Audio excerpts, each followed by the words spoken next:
یعنی کہ یہ موٹے پڑھے جاتے ہیں. ضاد اور دال. یہ میں نے دال کو باریک پڑھا اور ضاد کو میں نے پر پڑھا.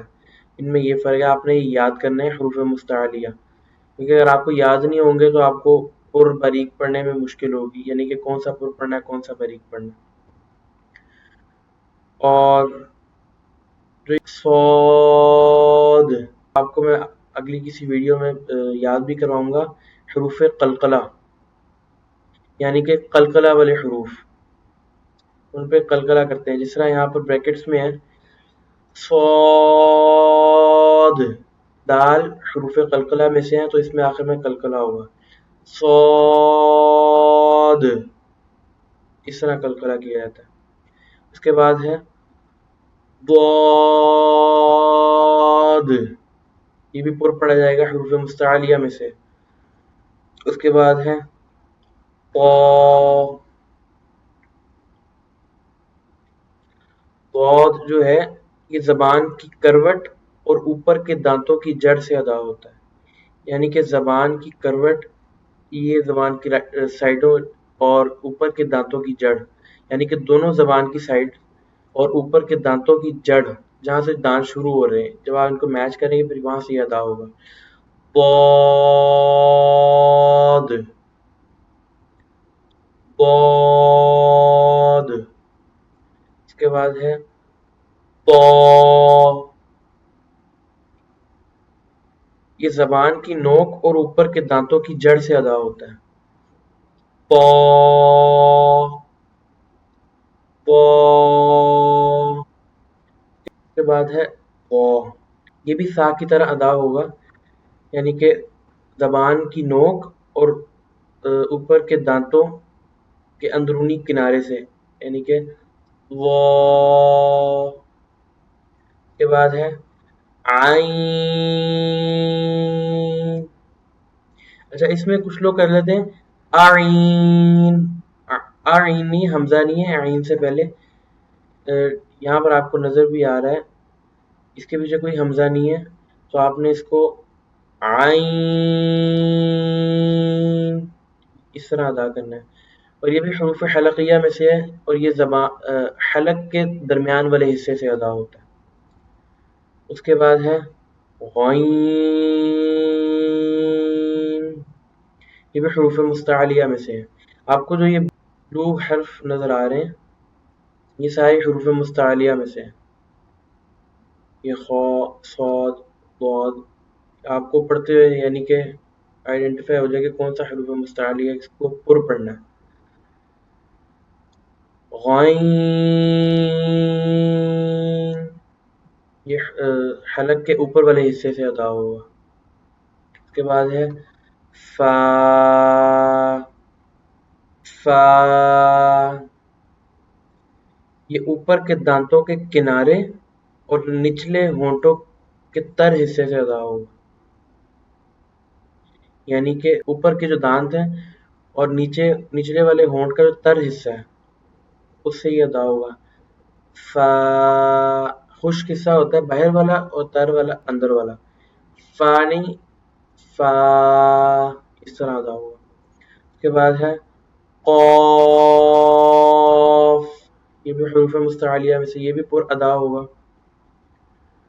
اور یہ زبان کی جڑ اور تالو کے نرم حصے سے، زبان کی جڑ جہاں سے زبان شروع ہو رہی ہے اور تالو کا جو نرم حصہ ہے، نرم حصہ پیچھے والا حصہ ہے اور جو سخت حصہ ہے وہ تالو کا اگلا حصہ ہے.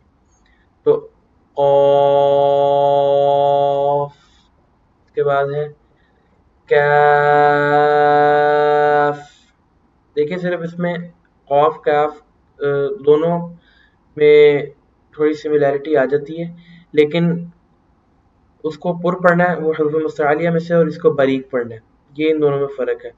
جن لوگوں کو مخارج کا نہیں پتا ہوتا وہ ان دونوں کو بھی ملا دیتے ہیں، یا کاف کو باریک موٹا پڑھ دیں گے یا تو قاف کو باریک پڑھ دیں گے. اس سے جہاں پر معنی فاسد ہو جائے نماز کے اندر، اگر آپ پڑھ رہے ہیں قرآن پاک جہاں اور وہاں پر معنی فاسد ہو گیا تو نماز بھی ٹوٹ جائے گی. اس کے بعد ہے لام. یہ زبان کا کنارہ اور اوپر کے باہری دانتوں کے مسوڑوں سے ادا ہوتا ہے، یعنی کہ لام، جو فرنٹ کے دانت ہیں اوپر والے، یہ زبان کا کنارہ، جو کنارہ ہے، یہ جو گول حصہ اگلا، یہ زبان کا کنارہ ہے، اور جو اوپر کے فرنٹ والے یہاں سے لے کے یہاں تک جو دانت ہیں، ان کی جڑ سے ادا ہوگا، ان کے مسوڑوں سے ادا ہوگا، یعنی کہ لام۔ اس کے بعد ہے میم،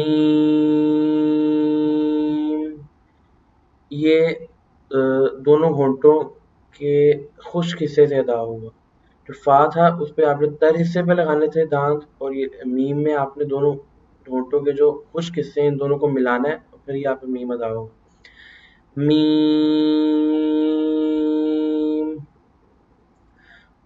اس کے بعد ہے نون، یہ زبان کا کنارہ اور نایاب سے ثنایا تک کے دانتوں کی جڑوں سے ادا ہوتا ہے۔ یہ جو نایاب اور ثنایا ہے یہ دانتوں کے نام ہے۔ آپ گوگل پہ سرچ کریں گے نا دانتوں کے جو نام ہے اوپر کے دانتوں کے، تو ان میں آپ کو پتہ چلے گا ثنایا کون سا ہے اور نایاب کون سا ہے، تو آپ کو اس سے آئیڈیا ہو جائے گا کہ کہاں سے کہاں تک کے دانتوں کا ذکر ہو رہا ہے، تو ان کی دانتوں کی جڑوں سے ادا ہوگا۔ نون۔ اس کے بعد ہے واو، واو۔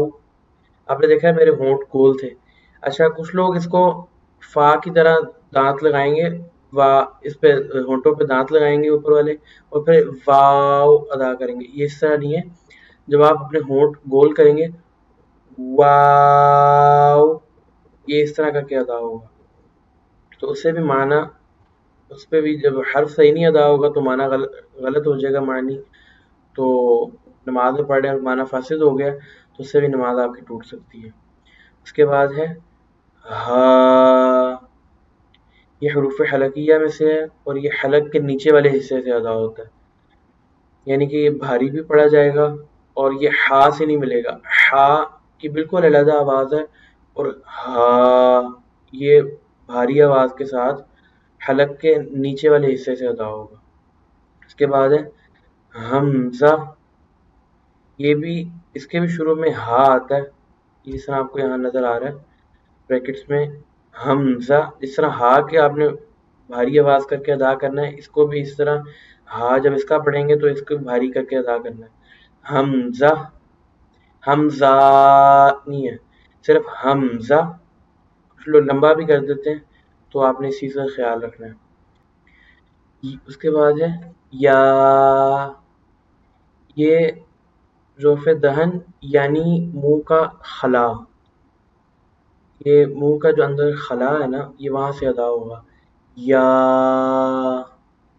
جب آپ پریکٹس کریں گے آپ کو پتہ چلے گا کہ کس طرح ادا ہوگا۔